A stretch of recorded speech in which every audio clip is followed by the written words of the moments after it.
사도행전 4장 32절에서 37절까지의 말씀입니다. 믿는 무리가 한 마음과 한 뜻이 되어 모든 물건을 서로 통용하고 자기 재물을 조금이라도 자기 것이라 하는 이가 하나도 없더라.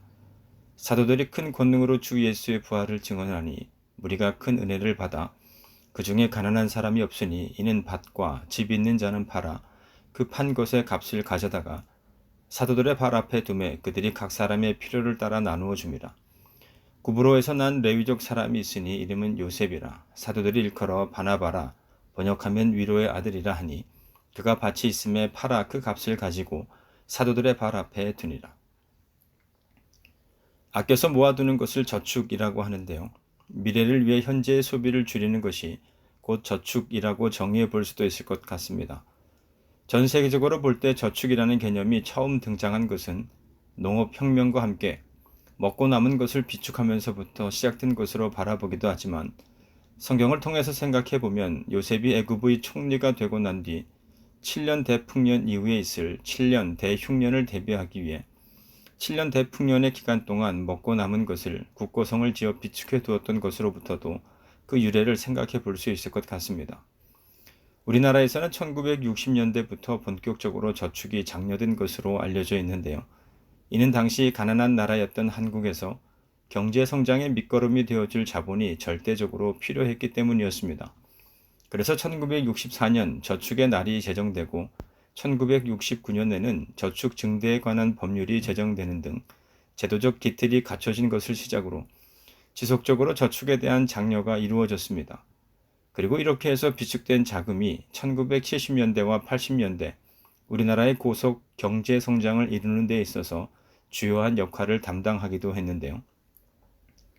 그러나 개인적인 차원에서 사람들이 저축을 생각하게 되는 가장 근본적인 이유는 미래에 대한 불확실성이 그 주된 이유라 할 수 있을 것입니다.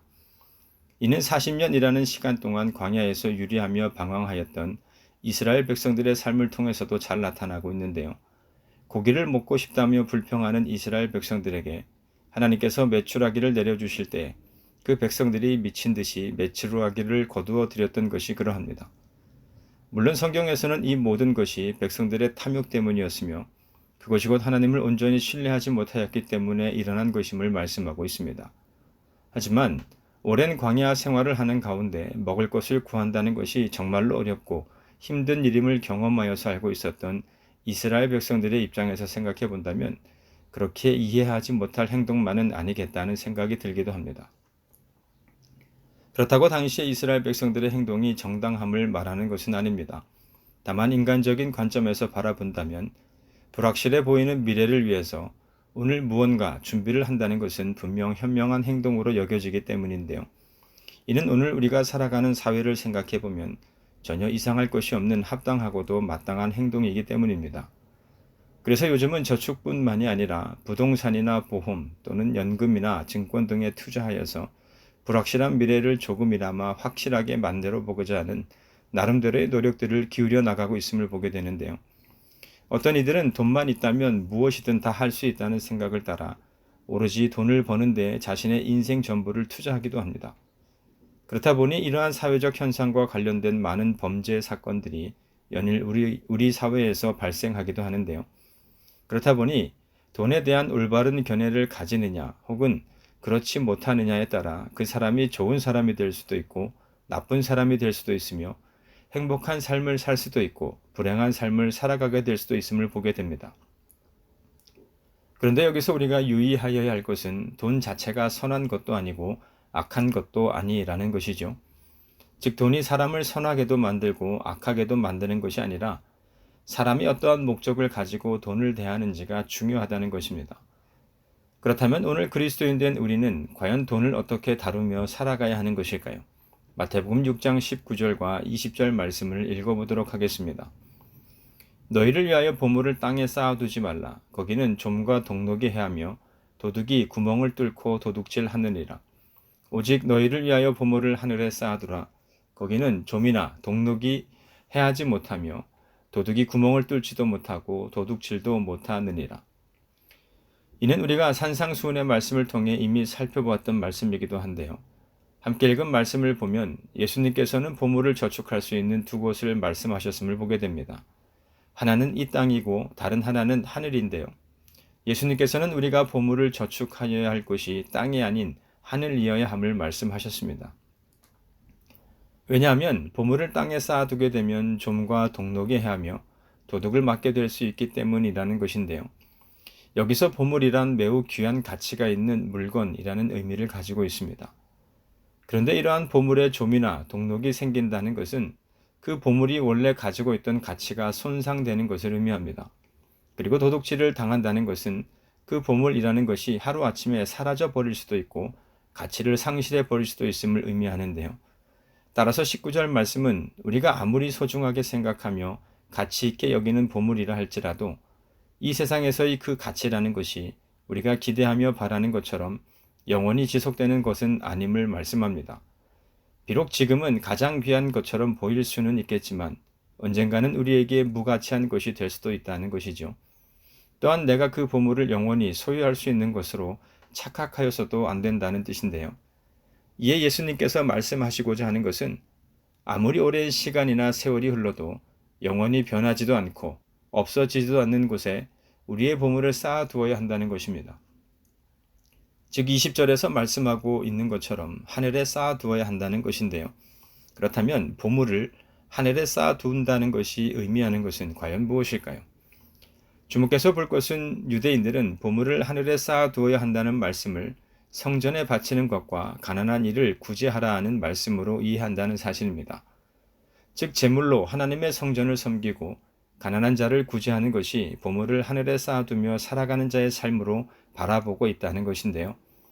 성경은 우리가 이 세상 모든 것들의 주인이 되시는 하나님을 인정하며 살아갈 때, 다시 말해서 이 세상 모든 만물의 주인 되시는 하나님 앞에서 청지기로서의 정체성을 갖고 살아가는 것이 곧 보물을 하늘에 쌓아두며 살아가는 것임을 말씀합니다. 청지기란 헬라어로 오이코노모스라고 하는데요. 이는 집안 관리자의 뜻으로서 계획하고 단속하고 관리한다 하는 말에서 연유한 것입니다. 청지기는 종과는 달리 주인으로부터 일정한 보수를 받고 고용된 자유인으로서 주인의 재산과 종 또는 일꾼들을 보호하며 관리하는 자입니다. 일꾼들에게 일거리를 주어 일하게 하고 그들을 감독하여서 그 맡겨진 일이 잘 처리되도록 하고 또한 주인을 대신해서 그들에게 급여를 지불하기도 합니다. 또한 청지기는 주인의 집에 필요한 물자를 구입하며 재산 목록과 장부 및 각종 문서를 작성하고 보관하는 일까지 책임 맡고 있는 관리인이라 할 수 있는데요. 중요한 것은 이 모든 일을 주인의 뜻에 따라 행하여야 한다는 것입니다.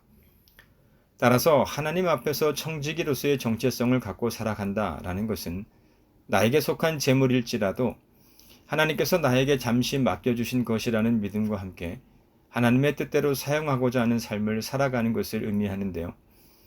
예수님께서는 말세에 그리스도의 재림을 기다리는 성도들은 진실한 청지기와 같이 주인의 집을 잘 관리하는 자이어야 한다고 말씀하고 있습니다. 여기서 주인은 물론 하나님을 지칭하는 말이고 주인의 집이란 자신의 삶이 될 수도 있고 가정이 될 수도 있습니다. 뿐만 아니라 이웃들과의 관계를 맺고 살아가는 삶의 자리가 될 수도 있으며 성도들이 함께 모인 신앙 공동체로서의 교회 또한 주인의 집이 의미하는 범주에 속할 수 있을 것입니다. 결국 하나님께서 창조하셔서 오늘 우리 모두가 살아가고 있는 이 세상이 곧 주인의 집이라는 의미일 텐데요. 성경은 이와 같은 주인의 집에서 청지기로서의 삶을 살아가기 위해서 우리에게 요구되는 것이 곧 영의 눈이 밝아야 함을 말씀하고 있는데요. 마태복음 6장 22절과 23절에 기록된 말씀을 읽어보도록 하겠습니다.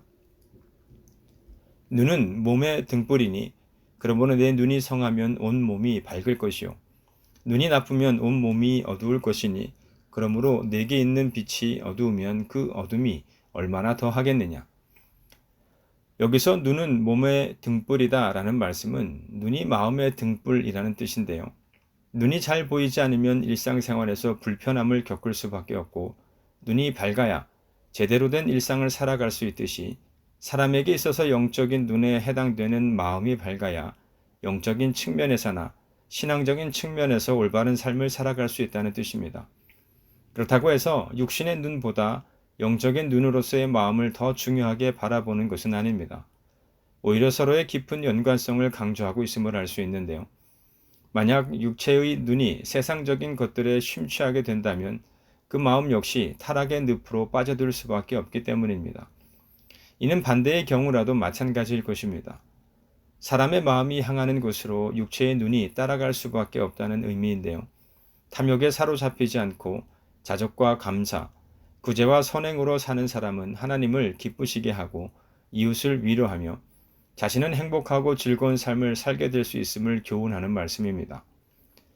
바울 또한 디모데에게 보내는 목회 서신을 통하여 돈을 사랑함이 일만하게 뿌리가 됨을 말하면서 돈을 탐내는 자들은 미혹을 받아 믿음에서 떠나게 될 수 있음을 경고하고 있는데요.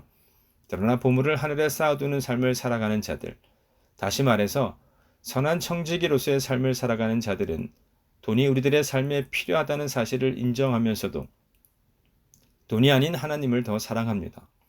그래서 자신의 필요만을 생각하며 살아가는 것이 아닌 하나님의 필요를 먼저 생각하고 앞세우는 삶을 살아가게 됩니다. 그렇다고 해서 이 말씀을 너무 극단적이거나 이상적으로만 이해할 필요는 없습니다. 나의 모든 소유를 무조건적으로 남을 위해 사용하라는 말씀이 아닌 나에게 속한 것 가운데 일부를 구별하여서 그렇게 할 것을 성경이 말씀하고 있기 때문인데요. 다만 성경은 이와 같은 일을 행함에 있어 인색함으로나 억지로 할 것이 아니라 즐겨 할 것을 말씀합니다. 자, 그런데 놀라운 것은 이러한 일이 오늘 우리가 함께 읽은 사도행전의 말씀에서와 같이 믿는 무리가 다 함께 있을 때에 나타났다는 것인데요.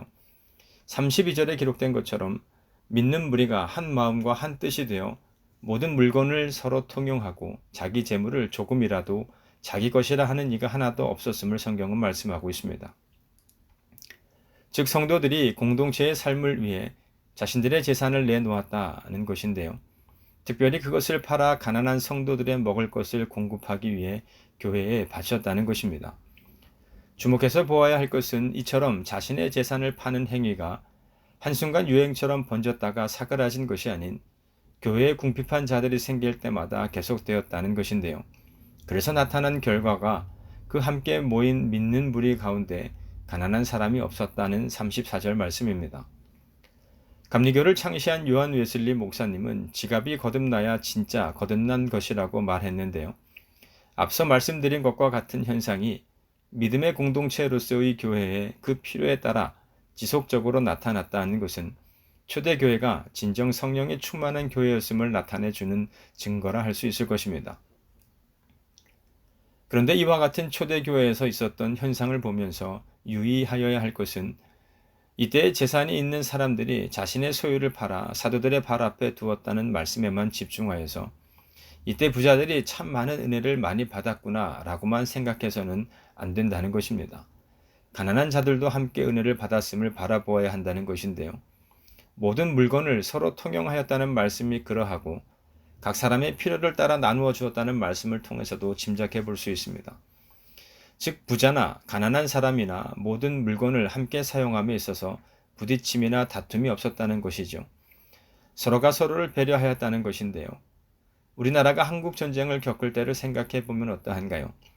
당시의 기록 영상물들을 통해 보게 되는 것은 세계 각국으로부터 도착한 구제품들을 받기 위해 질서정연하게 자기 순서를 기다려서 나누어주는 것만을 받아가는 모습은 분명 아니었습니다. 많은 사람들이 혹시나 자신이 못 받게 되는 것은 아닐까라는 불안감에 남들보다 조금이라도 먼저 받기 위해 다투는 모습들을 볼 수 있었는데요. 이는 비단 그 당시 우리나라만의 문제는 아닙니다. 요즘도 세계의 여러 나라 또는 단체들이 어려움이나 위험에 빠진 사람들을 돕거나 구하기 위해 필요한 물품들을 나누어주는 일들을 하는데요. 그 나누어주고 받는 체계가 잘 잡혀 있지 않은 경우에는 나누어주는 사람들과 받는 사람들 사이에 실랑이가 벌어지기도 하고 받는 사람들 사이에서도 다툼이 발생하게 되는 것이 다반사입니다. 모두가 받을 수 있을 만큼 물량이 확보되어 있는 경우라면 모르겠지만 만일 그렇지 않은 경우라면 질서를 기대하기가 어렵고 모두가 공평하게 나누어 받을 수 있도록 서로가 배려하는 모습 또한 찾아보기 힘든 것이 사실입니다. 그런데 초대교회에서는 이러한 사람들의 이기적인 모습이 나타나지 않았던 것인데요. 이는 성령의 충만함을 받은 부자들이 자신들의 소유에 집착하지 않고 필요한 이들을 위해 자신들의 재산을 내어줄 수 있었던 것처럼 가난한 자들 또한 성령의 인도하심 가운데 삶에 대한 염려로 인해 자리하게 된 집착하는 마음을 버리고 자신들의 필요 이상을 탐하지 않았음을 의미합니다.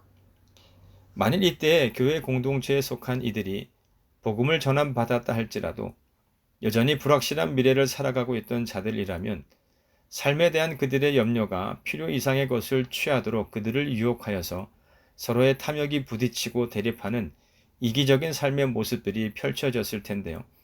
그러나 사도들이 전한 복음이 이들의 불확실한 미래를 너무나도 확실한 소망이 있는 미래로 바꾸어 놓았던 것입니다. 한마디로 모두가 은혜 받은 자들이었기에 물질로 인한 다툼과 분쟁이 그들 가운데 나타나지 않았다는 의미입니다. 즉 가진 자나 그렇지 않은 자나 모두가 모든 물건을 통용함에 있어서 하나님의 뜻대로 사용하고자 하는 선한 청지기로서의 삶을 살았다는 의미입니다.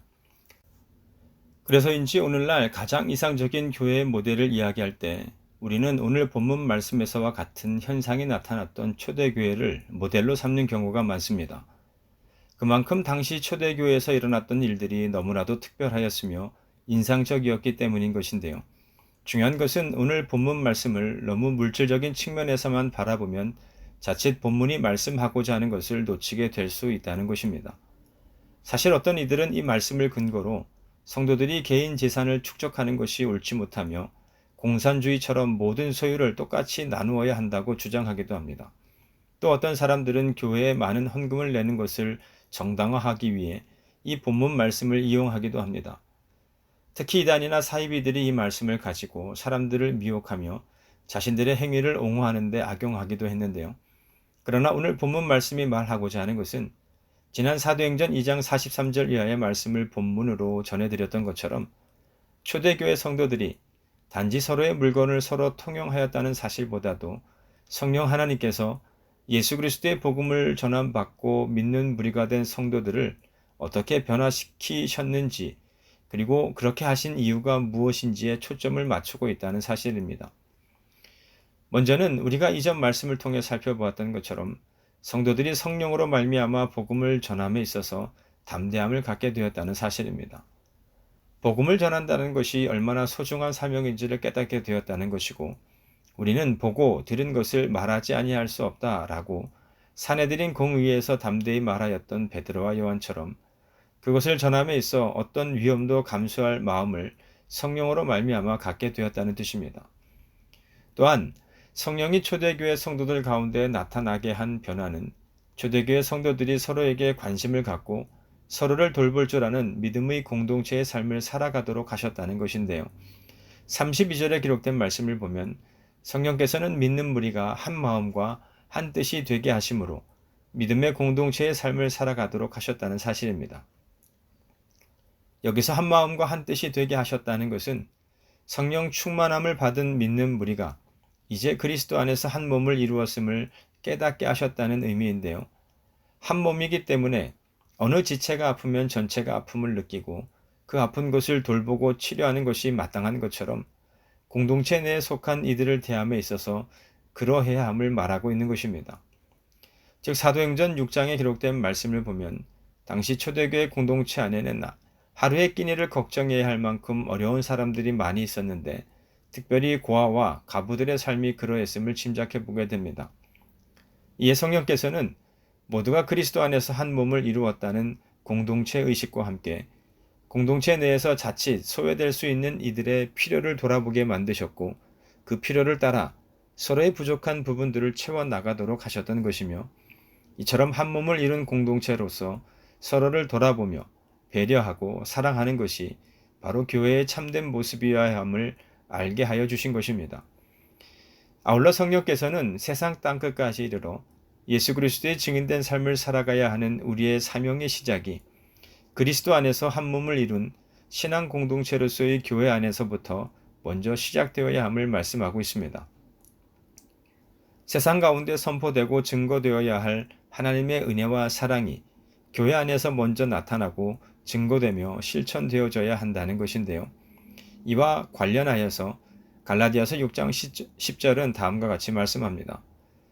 그러므로 우리는 기회 있는 대로 모든 이에게 착한 일을 하되 더욱 믿음의 가정들에게 할지니라.